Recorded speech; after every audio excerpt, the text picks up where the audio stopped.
presentation, we will have a short time for Q&A and discussion. So please feel free to reserve your questions till then.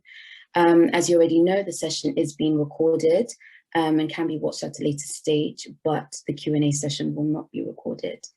Okay, so without further ado, I believe Ntasha is online. So yes. Ntasha, the floor is yours. Super, thank you so much for organizing this conference and this workshop, and giving me the opportunity to present. I'm super nervous, but I do my best. And now that I know I'm the only paper, it's made me even more nervous. So this project I'm going to talk about, let me just share my screen. Here we go. All right, so I just want to make sure it's in presentation mode. Is it? No, it's not yet, right? Oh, interesting. It's not in present. What? Sorry, already I'm like, play from start. All right, so here we go. So the topic for my, this is my dissertation, it's my baby, it's my life. It's called Exploring Pathways to Incarceration Among Indian and Sri Lankan Women. So the basic idea, build South Asia specific research. Just a quick background about me, I was trying to study criminology in India. It's not structured. I was getting a lot of, theories that I couldn't apply. So I decided I'm going to do my best to really build context-specific research. That's what I'm committed to. So decided I'm going to look at how women's lives, experiences before prison look, and, kind of identify. I'm not explaining causation. I'm only looking at how the context could play out in these women's lives before prison and what leads them to prison. So how did I do this? I used a mixed methods approach where I combined life event calendars and narrative interviews. We had research assistants who conducted 96 interviews in one prison in Sri Lanka, and I myself conducted 85 interviews over a 2-year period at 3 prisons in India. Basic goal, really identify basically women's experiences, right? What shapes their experiences, specifically understanding the intersections of gender, violence, inequalities, and crime. So what do we know about women's pathways to incarceration? So currently around the world, we have around 714,000 women that are held in penal institutions. They're either remand or convicted prisoners, right? So across the board, you can see they come from socioeconomic backgrounds, which are full of challenges. Their lives have a lot of trauma and abuse. If you look at women in prisons versus men in prisons, women present more suicide ideation, more emotional, physical abuse, issues with mental illness, where they're using self-medication as a means to cope because access to medication, mental health services is very limited in a lot of contexts. And all of these factors really contribute to their risk of criminal involvement, right? So why would I want to study South Asia? Very simple. I was just tired of reading scholarship in the global north and being like, I cannot apply this to the global south, right? Not only can I not apply to global south, I couldn't take it out of the context it was really just anchored in. Socioeconomic change, differences, political, cultural, right? It wasn't just making sense, right? And also a lot of the research, even currently, which exists in the global north, mostly the US, focuses on incarcerated men. Right, and we know women in terms of not just their bodies, but the way we process emotions, the kind of things that are important to us growing up are very different, right? So I wanted to explore how this could look different, not just for women, but also women specifically in South Asia. So what do we know, right? I'm using a life course approach for this.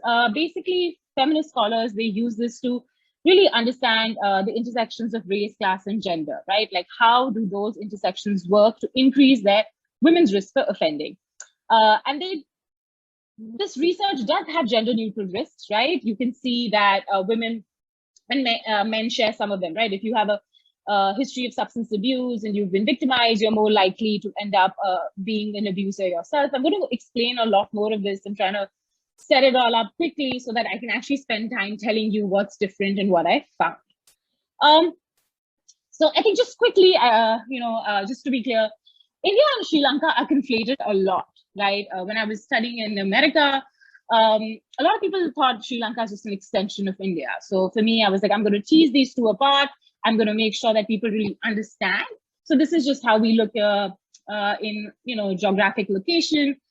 India and Sri Lanka also don't have much criminal justice research, right? So not only do we not have enough info on women's pathways to incarceration, we don't really have much info on structural criminal justice research. It's definitely burgeoning, building, it's doing better now, but it's still in its nascent stages. So here's a snapshot. The population of India looks at 1.37 billion. The population of Sri Lanka is 21 million, right? These countries are vastly different, right? But they get conflated a lot together. People think there are cultural similarities, but I'm just trying to show you demographically, they're so different, right? Just look at our population. India primarily has an 80% Hindu population.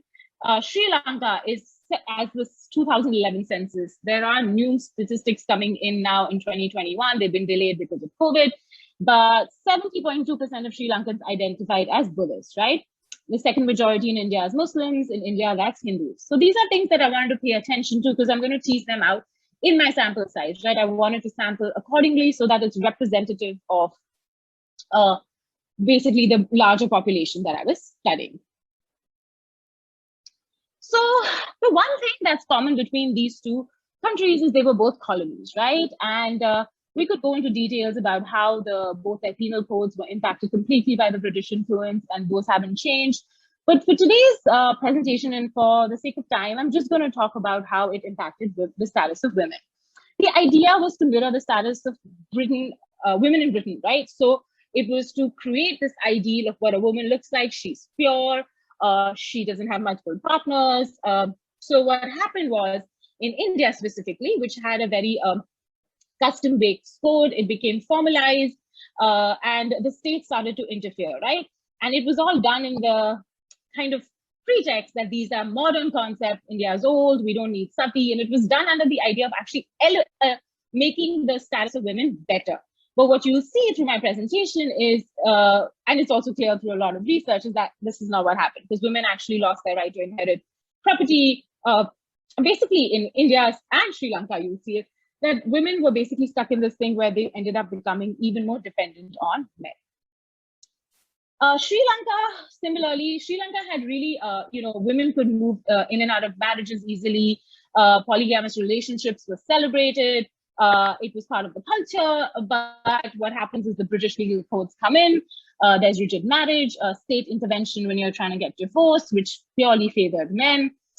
Again, women were stripped of the right to inherit property.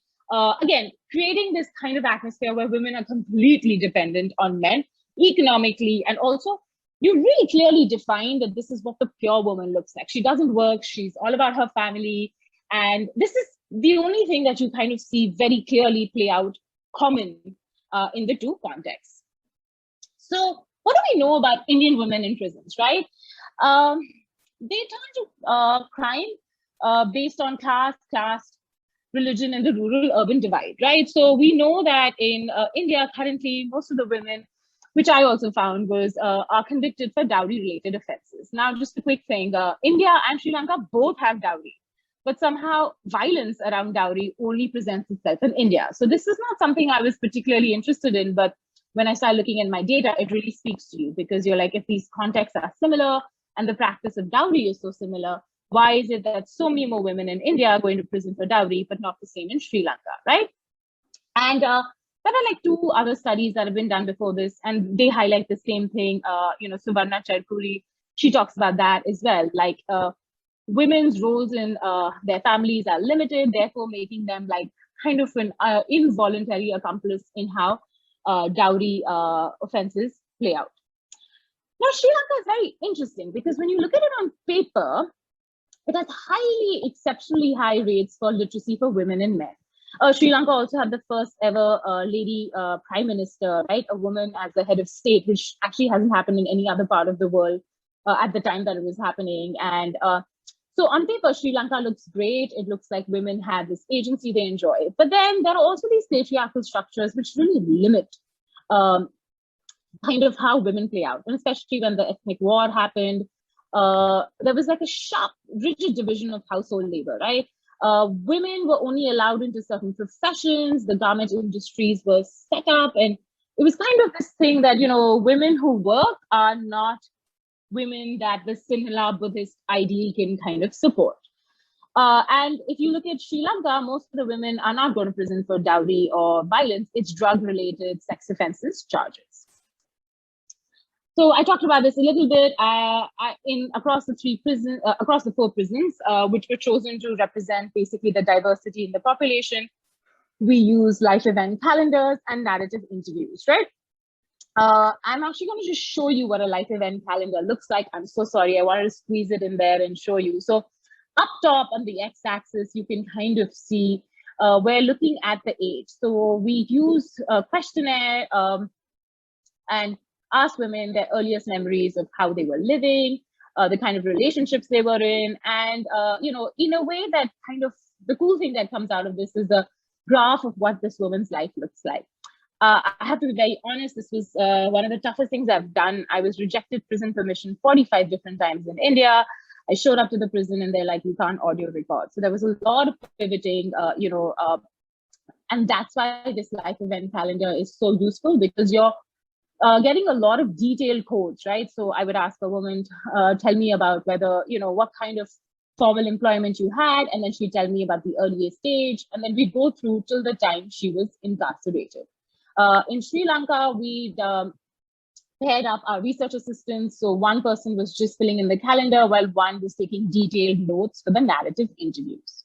And this has definitely been a barrier in terms of looking at analysis, because it isn't as rich in terms of narratives. But the LECs are fantastic to tell you what these women's lives look at. So if you're looking at a good way to navigate systems where permissions are tough, this is beautiful. Because even when I was exiting the prison and sharing notes, I didn't have to share too much, because this is not that easy to read for a non-researcher. So this is what I found, right? Age ranges are similar. Women in India that I interviewed were between the ages of 19 to 84. The age range in Sri Lanka is 19 to 74. But right after that, all the differences emerge, right? Majority of women are in Indian prisons for violent offenses. 67 of the 85, 28 of them were for dowry-related deaths. 11 of them had killed their husband, and then 12 just categorized as murder. And you can see each of them had broken it down. You don't see this in Sri Lanka, right? You see that 28 women, which is the highest thing, was for drug-related offenses. Usually this was around women not being able to provide for their families in a legal way, so you turn to, selling drugs. And then even within the violent category, which is the second biggest thing, you see like women are, in for killing their own child. Abortion is contested. So some women said they were framed. So I'm not going to go through all of these, but you can absolutely look at them and see how it's different. And again, the religious makeup is different. Primarily 60 out of the 96 women in Sri Lanka were Buddhist. 65 out of 85 in India identified as Hindu. Off the bat, I can just tell you this, that the kind of offenses women engage in the both contexts are very different. The one thing that was common across except for 3 women in India, is they all claimed they hadn't done it. I have to be honest, the Sri Lankan women were way more candid when it came to talking about their victimization history, when it came to talking about, the kind of offenses and their agency involved in it. So how did I analyze my data, right? I have all this data. So I took Kathleen Daly's Pathways, which is the seminal work for feminist pathways in India. And she basically used this in a felony code sample. She creates statistical profiles for each woman, and then classified and found that there were 5 kind of categories all these women fit in, right? Harmed and harming women, battered women, street women, drug-connected women, and other. So I tried to use this, and I actually tried both. I tried inductive, deductive, and then by the end of it, I was like, let her work lead the way, so I can really understand if there is a difference between what life prior to incarceration looks like in the global north versus south. And I found entirely different things, right? So in India, I found harmed and harming women were 47. That made the most. Now, what does this mean? This means that 47 of the women indicated that at some point of their lives, whether that was childhood, whether their parent died, or whether this was in their adult age, and primarily 33 of them said that this was intimate partner violence, right? So the kind of harm and harming already changes, because in America and in Kathleen Daly's study, you're seeing that harm and harming women, it's a very generic term, but it's basically saying that this woman has incurred some sort of harm. So she didn't count the death of a parent in her thing, but in India, it was an overarching theme where women hadn't faced neglect, but because their parent maybe died at an early age, they were harmed in some way. And then the second thing I found was, and again, right, I'm trying to like cut it down in 15 minutes, but it's very different, right? Women in India mostly were in arranged marriages, right? So a lot of the intimate partner violence or domestic violence they were facing was in these setups where they absolutely have no agency, right? Women facing economic hardship 16, which is actually way lesser than what you see in the Sri Lanka side. And what happens in these women is that at some form of their, some stage of their life, they either had a financial strain which was low to medium to high, right? And I'm still working on the other 22 because I have not been able to find any commonality except for the fact that they're all incarcerated for violent offenses. So I've obviously, like in my detailed findings, I provide a good in-depth analysis into showing you that this is what their lives look like. And of course, we have to pivot in a way of describing these lives, but maybe other isn't the best way to do it. So just to summarize, the most important thing that I found when I was looking at Indian women's pathways is they are embedded within their families, right? When they're talking about dowry deaths, they're talking about how their husband pushed them to do it, or how because they had to provide for a son, they had to prioritize his needs over the needs of his daughter-in-law, right? Most of their crimes are that they're convicted for are completely defined by relations of gender and how they play out in their family, right? And I don't know if anyone knows anything. The Indian mother-in-law who's convicted for dowry in India is actually demonized. But we have to understand that she practices 0 to like minus control in that setup. So you really have to kind of question how this plays out, right? So we can't just be like, these are women. I've tried to move away from the idea that these are women who were offended to just being like women who are accused of and then incarcerated subsequently. So what did I find in Sri Lanka? I found that there's an even larger population of harmed and harming women, right? Now, Sri Lanka is really interesting because you don't have women entering arranged marriages as much, but you have a lot of women with multiple partners, which I didn't see in India at all. I saw a lot of women having multiple partners, living with their partners. So you would think that there's agency involved, but a lot of it was having to do with the fact that they don't have spaces where marriage was permitted in that context, right? And then there were women who were, so again, the women in the harmed and harming women category also faced economic hardships, but I chose to keep them separate because these were women who had faced different kinds of barriers, right? And then finally, there's another category, which is very small in Sri Lanka, and mostly it was created out of the fact that these women didn't disclose too much about their lives. So what did I finally learn?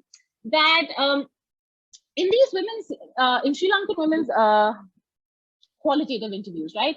We saw a lot of women talking mostly about their childhood. There was a lot of abuse mentioned in a more, in a way that it has to be, again, anchored in the context, right? Because a lot of these women lost their parents early, had to fend for themselves, and then there are not enough spaces for them to actually fend for themselves, right?